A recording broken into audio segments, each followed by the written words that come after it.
Hello and welcome to another Technology Happy Hour with Virginia Clean Cities. Today's webinar is about Rural Reimagined, a project that is currently underway in southwestern Virginia in the distressed areas of Appalachia. Today we will have Matthew Wade as our MC and leader of the webinar, featuring Dr. Pingen Chen of Tennessee Tech University, who is the prime on this award, and then Keith Harless from Pennington Gap, who actually is taking part in this program and installed an EV charger under Rural Reimagined. We hear from all these speakers and learn a great deal about the Rural Reimagined program. If you'd like to know more, please contact me, Gregory Brennan, at gbrennan@vacleancities.org, or Matt Wade and mwade@vacleancities.org, or just check out our website and to learn more. All right, with that, I will pass it over to Matt Wade. Thank you, everyone, for joining us on this cold and windy Thursday afternoon after Thanksgiving. I hope everyone had a wonderful week with their families and friends and enjoyed lots of good food and fellowship. My name is Matthew Wade. I am Deputy Director of Virginia Clean Cities. We are a Virginia project manager for the Rural Reimagined program, which is what we'll be talking about on this webinar today. And it's my pleasure to introduce our two speakers, Dr. Pingen Chen, Associate Professor of Mechanical Engineering at Tennessee Tech University. He was the author of the proposal and is the program manager of the grant, the Rural Reimagined program. And Keith Harless, Town Manager of Pennington Gap. They've been participating in the Rural Reimagined program, and they have done 2 vehicle demos, one with a Chevy Bolt and one with a Ford F-150 Lightning. And they've also deployed and installed a level 2 public EV charging station for the public to use in Pennington Gap. So before we get started, I just wanted to make some introductory comments. When we talk about a project that's rewriting the future of Appalachia, Appalachia is a region rich in natural beauty, but it's also facing significant economic challenges. Known for its rolling beauty, its rolling mountains, vibrant landscapes. It's been a place where, people can pursue a simple life, kind of away from the mainstream or the big urban core of Virginia and the region. But behind that picturesque facade, we have a region that's been grappling with kind of the deindustrialization of America, kind of the problem of the 21st century, where we're seeing poverty, unemployment, other problems associated with kind of this deindustrialization of America's heartland. And so the Rural Reimagined project attempts to create a brighter future through the use of these high-tech vehicles by utilizing electric vehicles, charging stations, capturing the benefits of the new economy, the clean energy economy that we're seeing develop at an ever-increasing speed. So this powerful shift is taking place. And the Rural Reimagined project is a bold initiative that's not just electrifying Appalachia, but transforming it by harnessing the power of electric vehicles. This project aims to tackle the region's economic distress while helping Appalachia stay relevant in an increasingly green and tech-driven world. With collaboration at its core, Rural Reimagined brings together governments, nonprofits, electric vehicle suppliers, universities, communities, all the stakeholders in the community and the region to create a sustainable, interconnected network of electric vehicles and charging stations, and helping build a new workforce for the 21st century. By providing opportunities for local residents to test drive EVs, install charging stations, and build workforce training for the future, this project is igniting a new era of growth, innovation, and collaboration. And so with that being said, I would like to turn this over to Dr. Pingen Chen for some comments on kind of the overview of the Rural Reimagined program. Dr. Chen. thank you very much for hosting this webinar and give our community an opportunity to learn more about our Rural Reimagined project. My name is Pingen Chen. I'm currently an associate professor with Tennessee Tech University. Let me first of all spend a few slides to introduce this project, and I can narrow down to this charging infrastructure development perspective. This is a quick overview of the Rural Reimagined project. This is a DOE Vehicle Technology Office funded technology integration project. We started this project on August 1st of 2022, and it will last until the April 30th of 2026. So as of right now, we are about in the midway of the project. And the U.S. Department of Energy Vehicle Technology Office has made significant investment in this project with over $4 million to support this EV ecosystem development. Meanwhile, we also have received significant support from our project partners with in total for over $4 million as a matching fund. The main barriers we're trying to address in this project is first of all, the lack of electric vehicle exposure and experience in rural Appalachia. And the second one is the lack of the EV infrastructure in rural areas. And the third one is the lack of information for EV adoption and clean energy jobs. The core question we're trying to answer in this project is why we adopt electric vehicle in rural Appalachia. So this is a truly collaborative project. We have over 56 partners signed up during the proposal development stage. And since then, we have grown our partnership even more.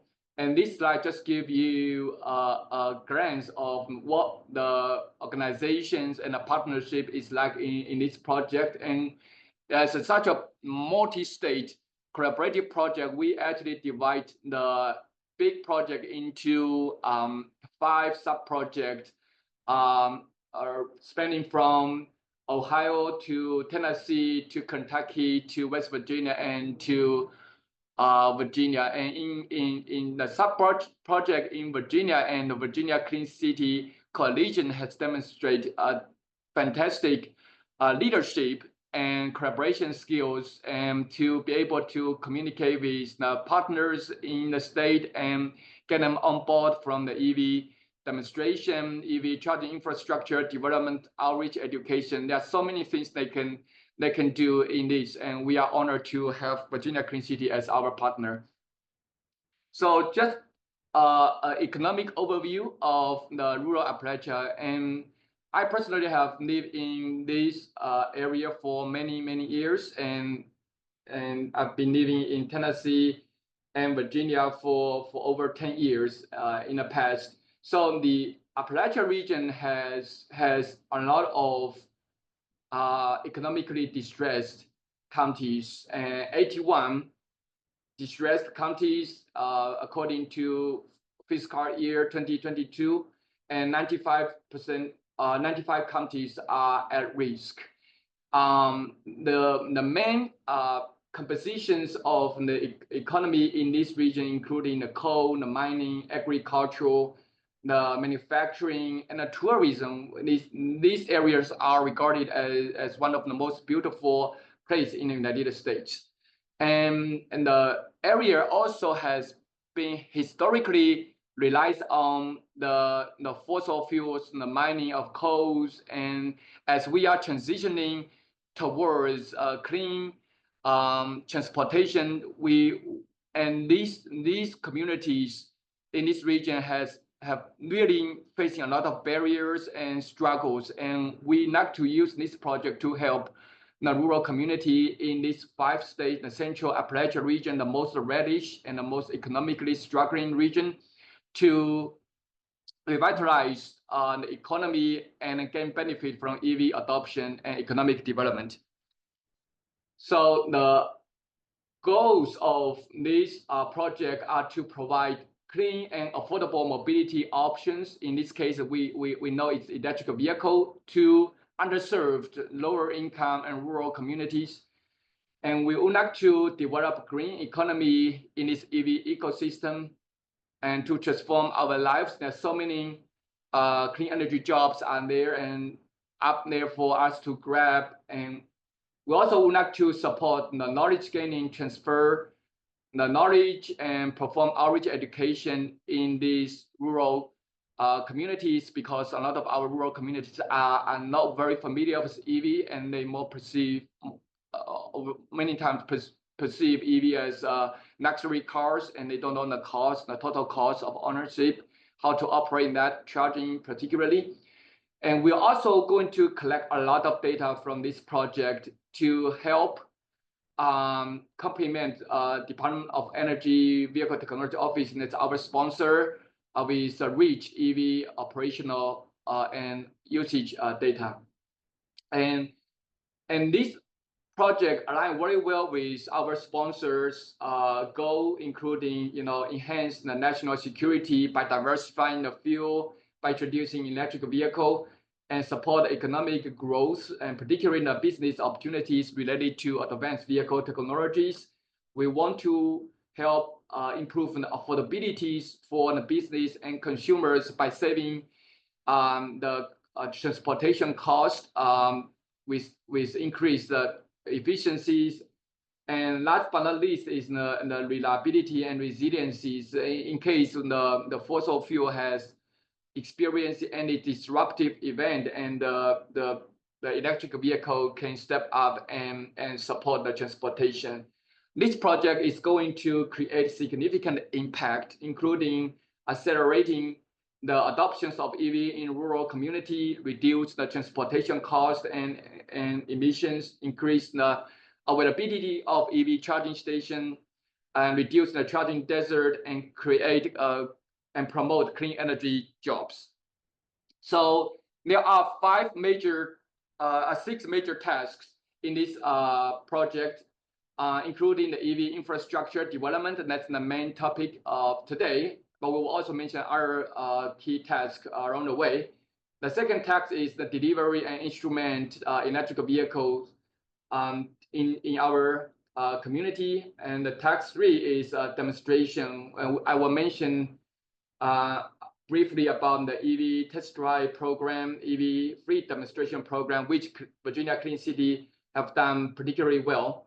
And the task 4 is the data collection and analysis, and that is integrated into the EV demonstration activities. And the 5th one is the information exchange, outreach education. We actually create a lot of events, like today in the webinars. We have done frequently in-person events to present the EVs and talk to the rural community about the benefit of electric vehicle operational issues and opportunities, and also any other topic related to the sustainability of electric vehicle. And last but not least is very important is the workforce training. And we know when we adopt electric vehicle, it's not just about selling electric vehicle. More than that, we need to talk about the service electric vehicle when electric vehicle have any issues, and that's no different from our conventional cars. And there are very limited workforce in this area, and we are actually creating a curriculum and working together with community college to develop the curriculum to train the EV technicians, and eventually we will train and create a workforce in the EV technician space and help EV survive longer and operate longer with the after purchase support. So let me move on to briefly discuss our project organization chart. And as I mentioned very early in the earlier slide, Tech is leading this organization, but we are more in a position to support all these sub-projects in every state to be successful. And we are very fortunate to have a very strong partnership and from the private company, public entities, non-profit organizations. The Nissan, Volkswagen, for example, has our primary OEM partners in this project, and the Clean City Coalition has been in the center of this project to support various tasks. So as I mentioned, our overall approach is trying to build a foundation of EV ecosystem and green economy in these 5 states, economically distressed Appalachia region. And before we start in this Rural Reimagined project, Tennessee has conducted a 3-year project with DOE Vehicle Technology Office. We actually built a 14-county rural EV test bed. This is the first of the kind proof of concept test bed, and we are actually has been able to transfer a lot of the experience, approach, and the learning from that project and use it to scale up and apply it in the Rural Reimagined project. So coming to the EV charging infrastructure development, this is not the only task, but it's one of the most important tasks. We have known that rural areas have been lacking of EV charging station. Charging desert has, perceived as the major barrier for rural community to adopt electrical vehicle. And that's why we are actually partnered with ChargePoint, EV Match, and we trying to put over 250 charging stations in the rural communities in Appalachia region, not including the DC fast charging station from ChargePoint. That's a CPE 250 charging station that can have 62.5 kilowatt maximum charging rate. And we're also providing level 2 charging station, including dual port level 2 charging station, as you can see on the left, and also the CPF 50, that is fleet and multi-family applications. And then last but not least, we are also promoting a very affordable the wallbox charging station. And this is a regular charging station, but it will be able to place on the EV Match platform so that it can be shared with your charging station with other EV users, really like Airbnb business. And we are actually targeting the cities and municipalities, parking, public parkings, retail stores, commercial real estate, hotels, as well as recreational areas. And the table on the top kind of give us some breakdown of how many charging stations we are targeting every project period of which type. So moving on, and we talk about, we have worked very hard to identify the best EV charging station installation strategies. And in our project, we actually provide all the charging station equipment, the software, hardware, up to 3 years to our EV charging station site host at no cost. But even that's not enough, because all we know is that the charging station installation actually costs a lot of money, and we really need to also understand that there are in rural communities, and there are limited resources available to support this EV charging station installation. So on the slide, I listed some of the installation strategies we can use to help alleviate these issues and the cost share burden. So we deploy and train the local electricians so that you don't need to ask electricians from other places that is far away. And we allocate the fundings to reduce EVSE charging station installation costs, as shown on the table below. For each type of charging station, we can provide up to, for example, DC fast charging station, 7,000 per DC fast charging station. That's our installation incentive.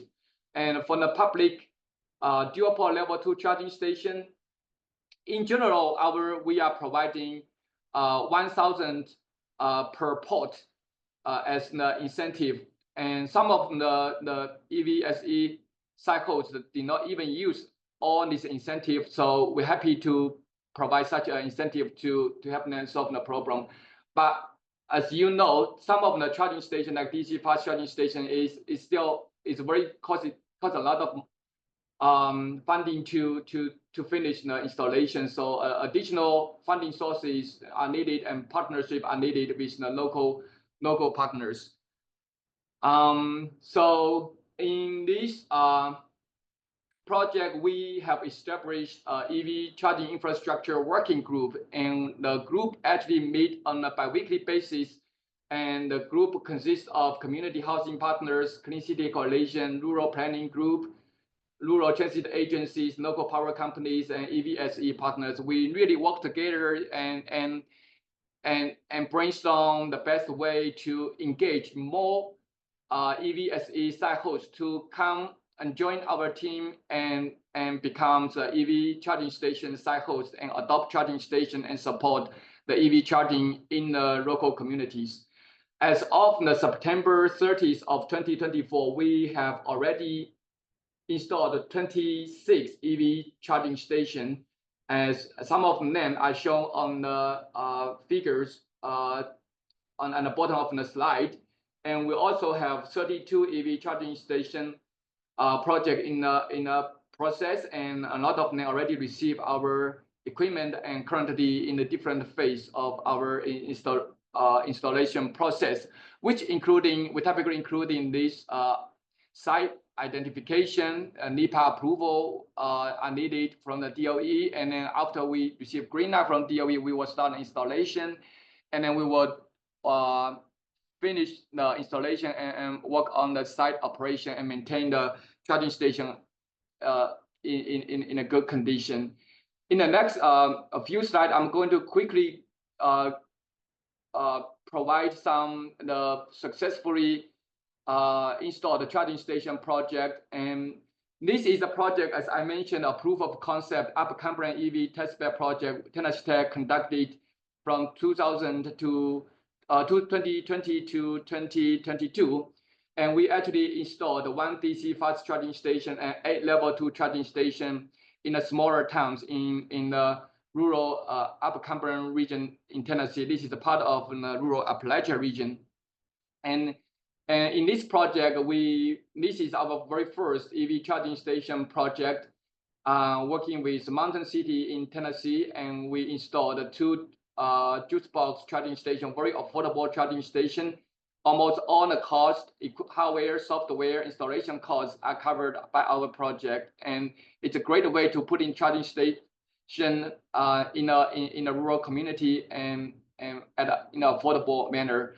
And this slide shows the very first DC fast charging station we installed in the Fairmont, West Virginia, and this is just started to serve the community nearly a couple of months ago. And you can see a lot of from the comments, a lot of EV users find it to be very helpful to have charging station in that place, and with 18 miles remaining on a battery, and our contribution are acknowledged by our rural community.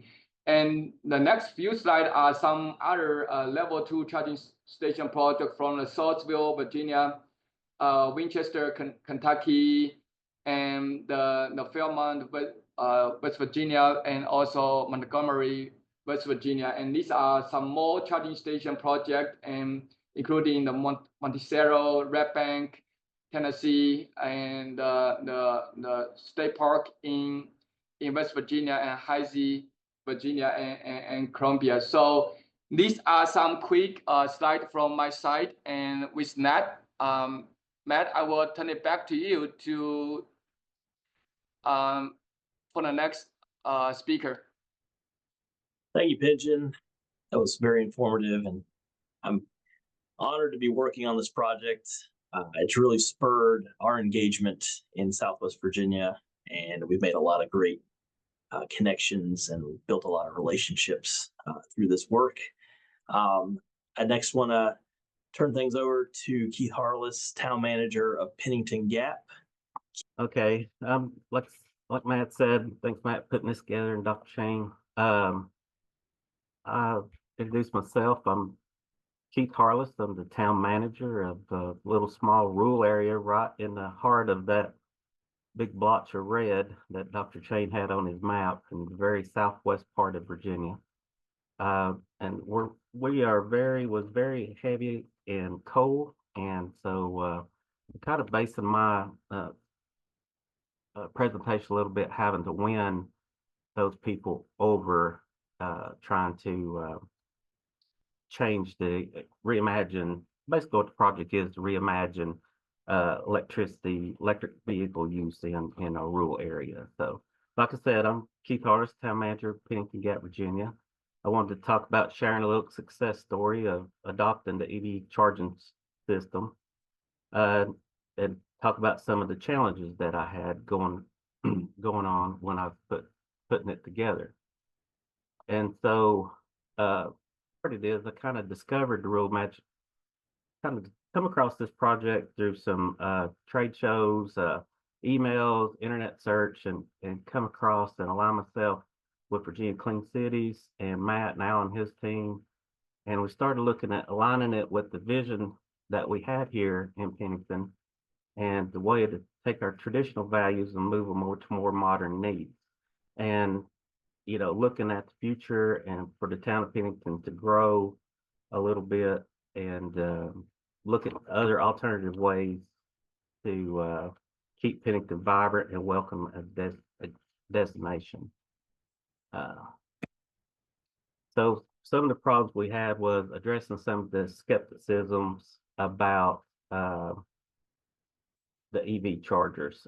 You didn't see a lot of them in our area. We was a desert charging station. If you got familiar with driving EVs, you learned that you had to base your trips around charging stations, and there was the closest charging station for our area was probably about 50 minutes away, east and west of us, and we're probably about 50 minutes away from the closest interstate. So we first probably had to address it, discussing the practicalities, the cost and benefits during public meetings and with my council, and looking at other alternative ways to get everybody on board.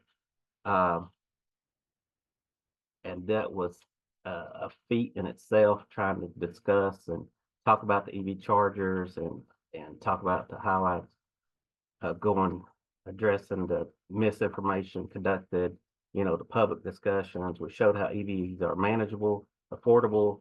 We highlighted the adopting the EV that doesn't mean abandoning the traditional energy, but embracing economic diversity. So we looked at it a way that it could bring more economic benefits to our small town. So, and like I mentioned before, we are in the heart of coal country, and once you start talking about alternative energy, either way, EVs it's kind of like with the solar, it starts drawing a dividing line. So I had to start framing that as a way to show people that there was a different way, and it really didn't intrude upon the way that everybody lives today, but other than making another alternative way for people to use the different type of energy, and, you know, using the cars and not supposed to put such a stigma that's on the car. You know, especially in coal country, there's a deep cultural ties to coal, misconceptions about alternative energies, replacing jobs instead of complementing them. They had to build the trust, you know, talking about the broader future of attracting tourism, growth in the industry, and bringing in revenues through the EV related initiatives. And some of obstacles had to secure the buy-in to initial the council community, as we talked about earlier, the hesitant about the investment EV infrastructure.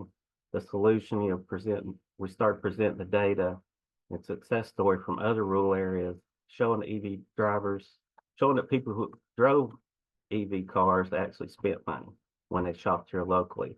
And then the financial hurdles that we looked at installing chargers, you know, we was successful with funding it through the partnership with Virginia Clean City and Tennessee Technology University with Dr. Chen to help secure the grant. And to highlight some of the local benefits, demonstrating on how charging stations aligned with our local values, it preserved the environment and enhanced economic visitor experience. with this.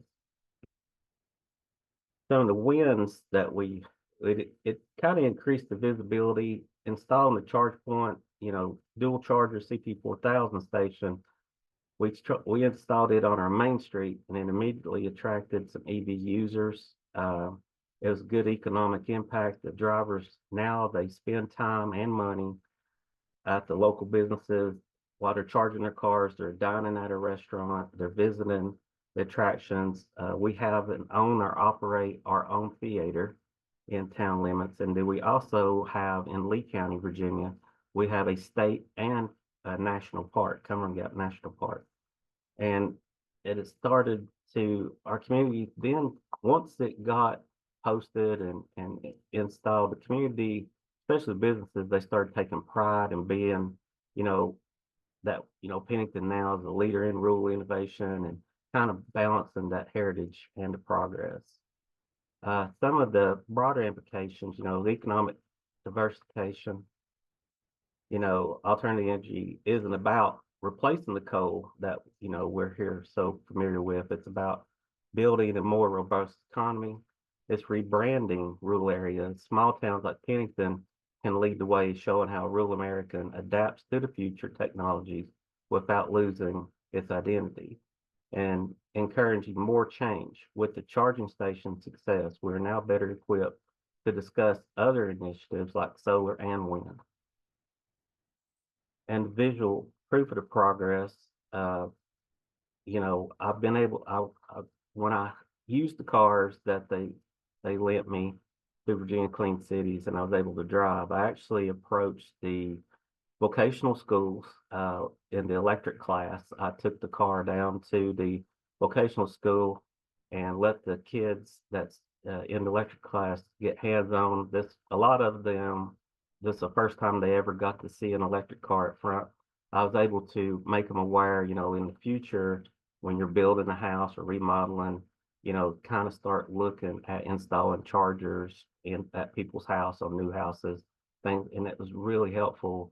I think that the students, that was a real touching point for me. The students really embraced it and saw, hey, this is something that they actually got to see, put their hands on to see it, and then having the EV chargers near the parks, so if you're visiting one of their parks, anybody traveling, they know they can stop at Pennington, get them something to eat, recharge, and the charging station, it immediately started being used as soon as we installed it.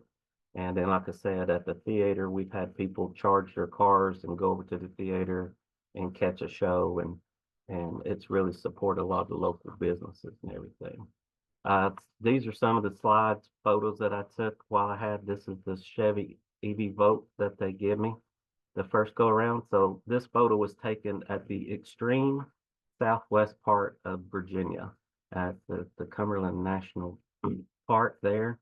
And it borders, this part of the state borders Tennessee and Kentucky and Virginia. So I was able to take it there. This is the car. This is our local theater. It's seats 500 people. We do a lot of shows, plays, movies, concerts, things of that nature. It's within walking distance of our new charging station. This is visiting the vocational schools. This is the students, and they got a chance to actually look, and they wanted to see the engines on it, so we popped the hoods, and there's no engine, and it was a great discussion piece. This is I was able to use it also to have discussions with the power company, the local power company, and the linemen really saw it as revenue for themselves. So we're using electricity, even though a majority of our electricity is produced by coal in this area. Still, these cars still need to charge, and so we was helping them to create jobs, and they adopted it. And this is our charging station on Main Street. So we was able to get two charging stations there on Main Street, and it's been very helpful and visible. Looking forward, we'd like to exploring some opportunity to add more chargers, possibly, maybe something like a DC supercharger, doing continuous education, expanding the public awareness about alternative energy.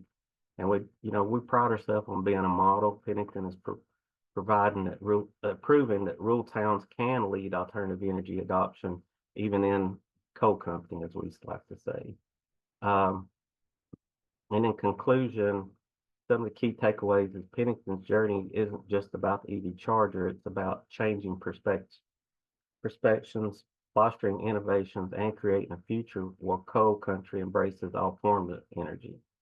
And we'd like to have a call to action to encourage other small towns to take similar steps and start with small wins, educating the community and embracing progress without forgetting our roots. Thank you so much, Dr. Chen and Keith and Matt, for running this webinar. The next 15 minutes or so is a question and answer. If you would like to watch and continue listening, please do so. It's about 14 to 15 minutes additional information. If not, and you're all YouTube tapped out, please feel free to follow the links below this video to our website and to the Rural Reimagined webpage. And again, if you have questions and want to know more or be a part of the Rural Reimagined program, Matt and I's emails are below. So please feel free to contact us and hope to see you soon. I kind of just wanted to speak a little bit more. I know Matt laughed a little bit, but I'm not real good on this, but I know Dr. Chen talked a lot of numbers too, but it's not that difficult if you want to be in this program. It's very easy. Once you, I wanted to be here today as a spokesperson for Virginia Clean Cities and Dr. Chen about how easy and great they are to work with, and they're there to help you any way you need. And if I can do it, anybody can do it. And if we can do it right here in the extreme part of Southwest Virginia, deep in coal country, and win these people's parts over, everybody else can do it as well. So I just wanted to talk about that. And if anybody's got any questions, I'll try my best to answer them. Yeah, thank you, Keith. That was a very informative presentation. I really love it. I love seeing that car all the way down there at the very tip of Virginia. I mean, that's about as far as you can go before you get out of the state. So that's an awesome image. And for people who don't know, I am approximately about 5 hours from Matt and Harrison. Yeah. And that photo was taken another 1 hour west of me. So right. About 6 hours from Matt. Yeah. Yeah, easily the farthest that vehicle has traveled from our office so far. So is to go to stay with Keith for a while. So I got a question. I mean, so you mentioned the process being easy. Can we talk about how you applied for the EV charger and then kind of the process you went through to install it? I know the process to get the charger is not too difficult. You simply fill out the site assessment form. But then after that, like once that equipment arrives, what did you have to do? Did you have a site already identified? Did you have electricians on contract to work with you? Like any unexpected challenges come up when you're installing it? Well, I think, Matt, I've kind of a little bit of advanced on some of everyone. So I am legally a master electrician in the state of Virginia. In my prior life, that's what I ran my own electric company, commercial and everything. I worked for the coal mines and stuff as well. So once we got the grant and got the station, and I was able to find time, which was another thing Dr. Chen will tell you, he stayed on me quite some bit. I was able to get with ChargePoint, and I took a class with them, got certified in installing the charger, and I did do a site location on Main Street, and we had enough electricity available at that area, and we was able to install everything in-house here, and it was, once we went ChargePoint, then once you start working with ChargePoint, the people at ChargePoint made it very easy to get it up and running, to get it tagged on your location, get it in their system. And then working with Dr. Chen was able to, now when people come up, use the app, we actually get the funds here in Pennington. And so it goes through our Square point here at Town Hall. We use a Square system for our outdoor events. And so every time someone charges it, we're starting to make money. So it sounds daunting and, overwhelming, but it's really not. And, then also for any towns that have a challenge with doing electric, charge point, it's who I worked with. I keep talking about them. They will actually have charge point installers on hand, and you can once you contact with them, you can contract out to them. They'll put you in touch with a certified charge point installer, and then they can come and hook the electric up and everything for you. Fantastic. Thank you so much. Do we have any questions from our attendees? Yes, Dave Gilman. Thanks, Matt. Appreciate it. I got a question for Dr. Chen. Dr. Chen, I'm Dave Gelman. I'm with VEIC, and I'm a proud board member of Virginia Clean Cities. Wanted to ask you, I noticed you mentioned on the level 2 chargers that you were going up to 12 kilowatts. Wondered, since you're also looking at fleet sites, are you thinking at all about whether or not you might adjust that to go up to some of the 19.2 kilowatt units? Like if somebody wants, I don't know, maybe something the size of a school bus, perhaps?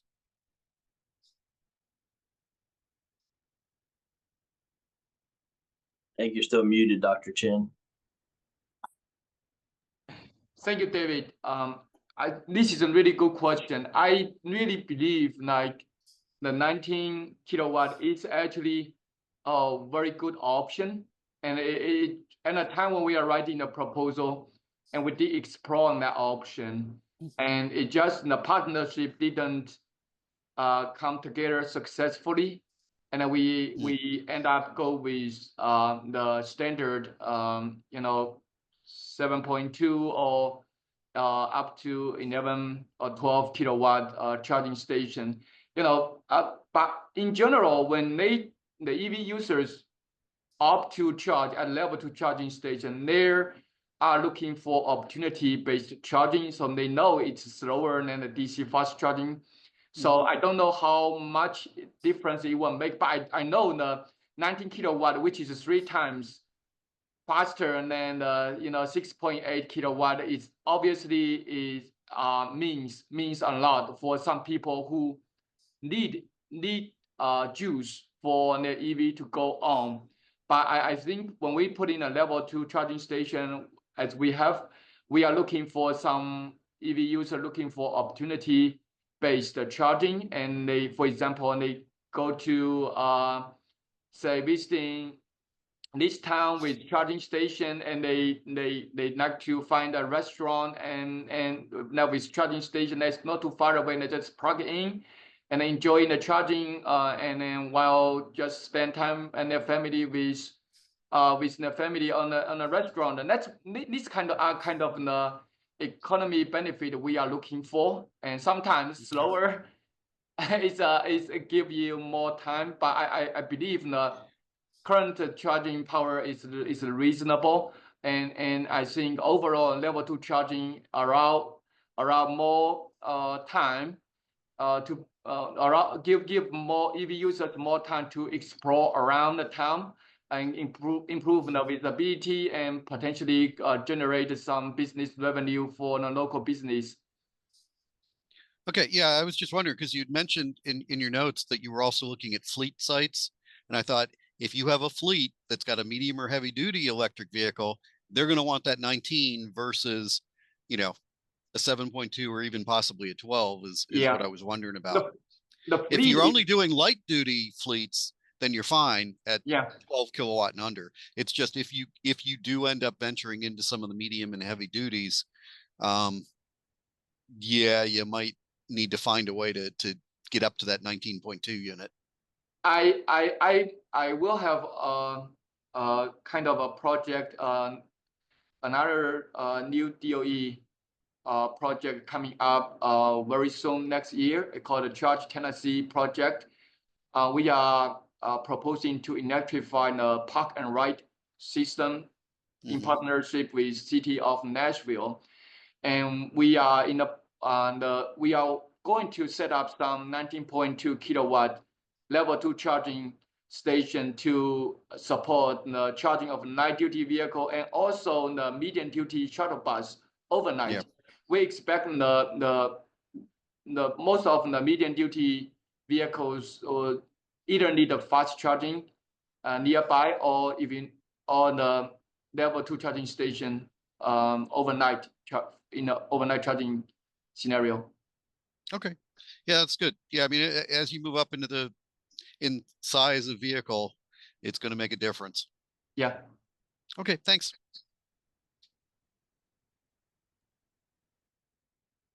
Any other questions for Dr. Chen or Keith?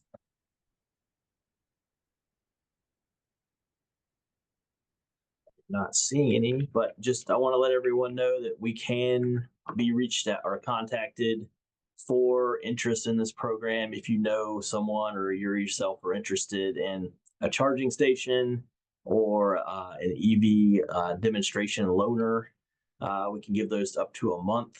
And so we're still seeking out applicants. The Allegheny Highland stations, yes, I think we have submitted those to you, right, Dr. Chen? I'm trying to remember the exact location of those. Is that in Bath County?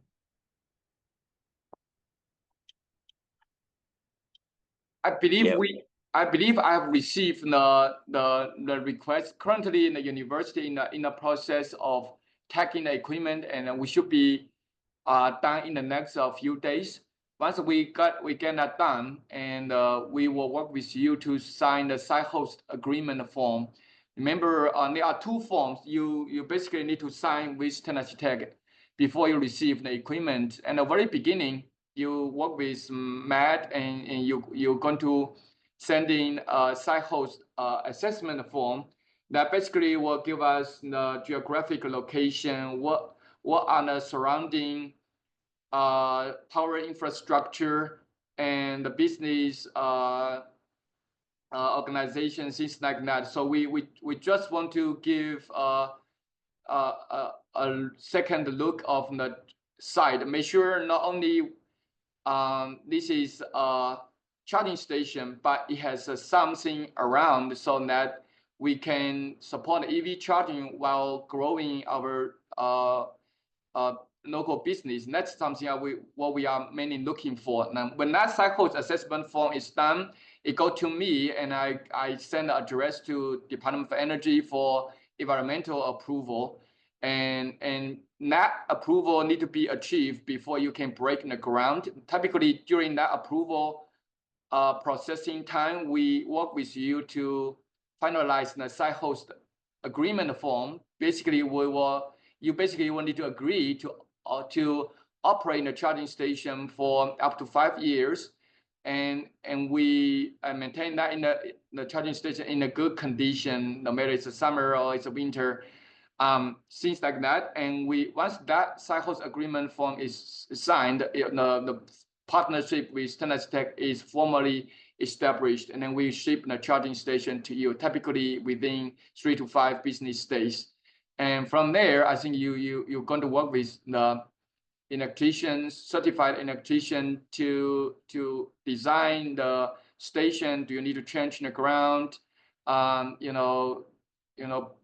a conduit, land a concrete pad on, things like that. And the very last step is to work with ChargePoint commissioning team they will work closely with you to set up the payment, activate the charging station, and get it up and running. So this is a very well documented process. We have went through so many charging station projects right now, and we are ready to help you to make things as easy as possible throughout the process. If you made it this far, thank you so much for tuning in to the question and answer portion of this webinar. If you have your own questions, please feel free to leave them below or send a direct email to Matthew Wade or Gregory Brennan, that's me, and we will be happy to answer those questions for you. So with that, thank you so much again to all of our presenters and to Virginia Clean Cities as a whole. Thank you so much, and we'll see you next time.